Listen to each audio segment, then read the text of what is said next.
NDA सोबत जाण्याच्या चर्चेचं शरद पवारांकडून खंडन आणि तीव्र शब्दात निषेध। न्यूज 18 मराठीशी बोलताना शरद पवारांचं मोठं विधान।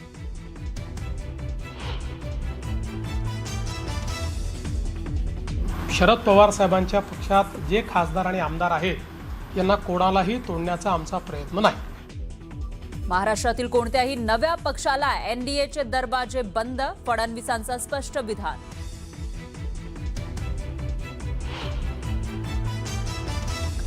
उद्धव ठाकरेंच्या शिवसेना आमदारांची मातोश्रीवर बैठक। विधानसभेचे 19 तर परिषदेचे 5 आमदार बैठकीला उपस्थित। परभणीचे आमदार राहुल पाटील गैरहजर तर काँग्रेसचे आमदार अभिजित वंजारी ही मातोश्रीवर। उपमुख्यमंत्री एकनाथ शिंदेंना ठाण्यातील ज्युपिटर रुग्णालयातून डिस्चार्ज। 2-3 दिवसांच्या उपचारानंतर घरी परतले शिंदे। डॉक्टरांकडून विश्रांतीचा सल्ला।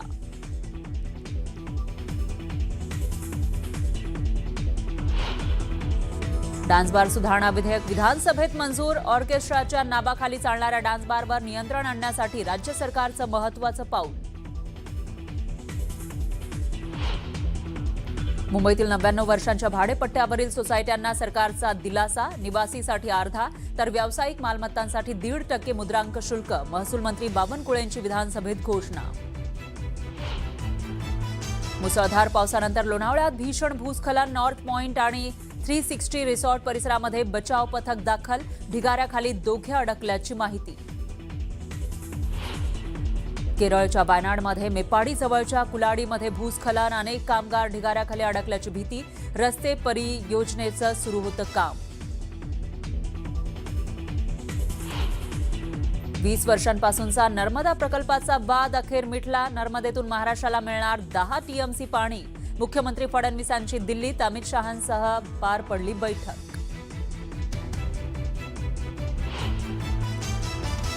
संत तुकाराम महाराजांच्या पालखीचं प्रस्थान। देहूत हजारो वारकऱ्यांची मांदियाळी। ज्ञानोबा तुकारामांचा जयघोष।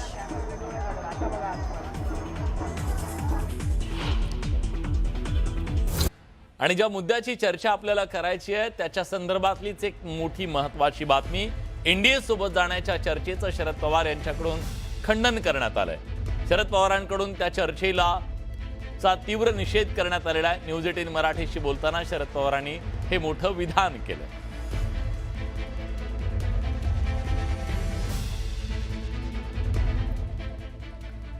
तर आज या सगळ्या मुद्द्याची आपल्याला चर्चा करायची आहे। मुद्दा हा आहे की खरंच शरद पवार यांच्या राष्ट्रवादी काँग्रेसला काँग्रेस किंवा भाजप या पक्षांच्या सोबत जाण्याशिवाय पर्याय उरलेला नाहीये का, म्हणून वारंवार ही चर्चा त्यांच्याबद्दलची होतीये का।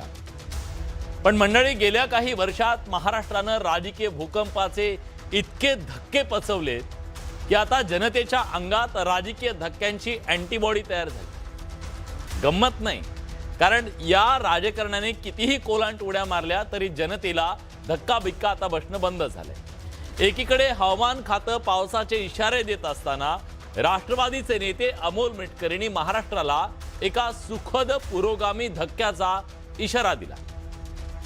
त्यामुळे एकदा कुर्सी की पेटी बांध लीजिए अशी परिस्थिती निर्माण झाली आहे।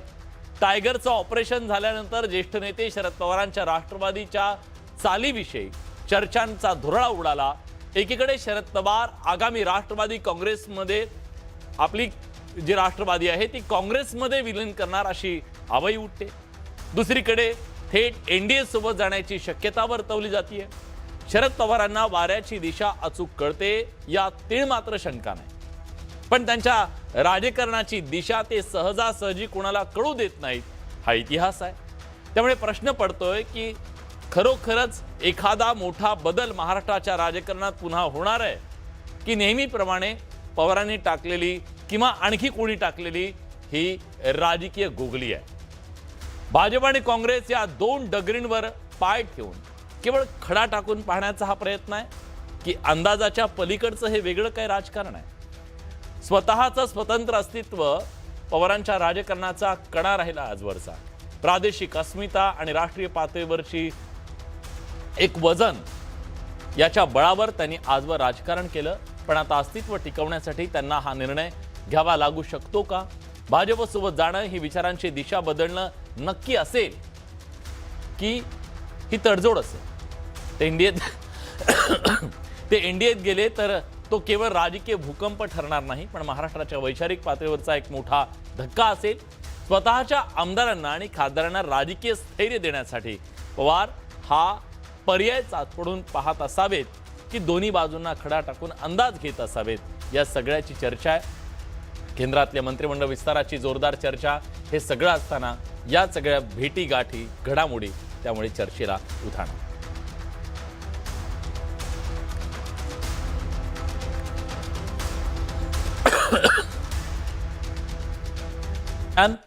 एनडीए सोबत जाण्याच्या चर्चेचं शरद पवार यांनी खंडन केलेलं आहे. तिकडे मुख्यमंत्री देवेंद्र फडणवीस यांनी सुद्धा आपण कुणाला सोबत कुठल्या नवीन पक्षाला सोबत घेणार नाही एनडीए मध्ये असं सांगितलं. त्यामुळे आज दिवसभर जो राजकीय धुरळा उडाला त्या सगळ्या पार्श्वभूमीवरती दोन्ही बाजूंनी याचं खंडन करण्यात आलं.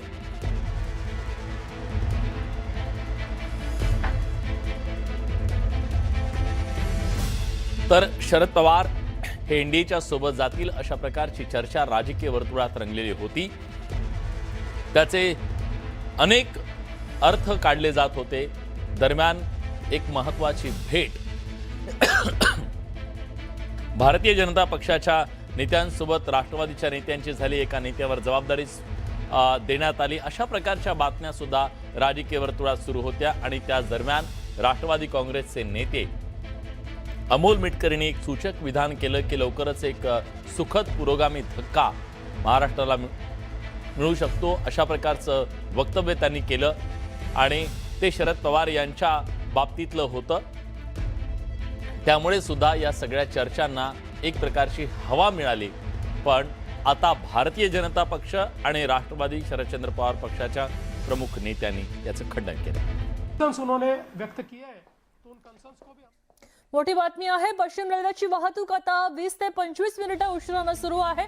आपण पाहतोय पावसाचा जोर वाढलाय आणि वसई विरार दरम्यान ट्रॅकवर पाणी साचलंय. त्यामुळे लोकल उशिरानं पोहोचतायत. सगळ्यात मोठी बातमी आहे तर काल काही काळासाठी वाहतूक ठप्प झाली होती ती आता पुन्हा ही पश्चिम रेल्वेची वाहतूक 20 ते 25 मिनिटं उशिरानं धावतीये. आपण पाहतोय नालासोपारा जवळ ट्रॅकवर पाणी साचलंय, रुळांवर पाणी आलंय आणि म्हणूनच ही वाहतूक आता जवळपास 20 ते 25 मिनिटं उशिरानं जातीये. वसई विरारमध्ये सध्या पावसाचा जोर तुफान वाढतोय. नागरिकांचं नुकसान होत आहे. नालासोपारा पश्चिम बाजूला अनधिकृत पूल आणि रस्ता बनवलाय त्यामुळे पाणी तुंबल्याचा आरोप नागरिक करतायत. कुठे गटारं आहेत, कुठे नाले आहेत, कुठे रस्ते आहेत हेच आता कळत नाही. त्यामुळे नागरिकांमध्ये भीतीचं वातावरण तयार झालेलं आहे.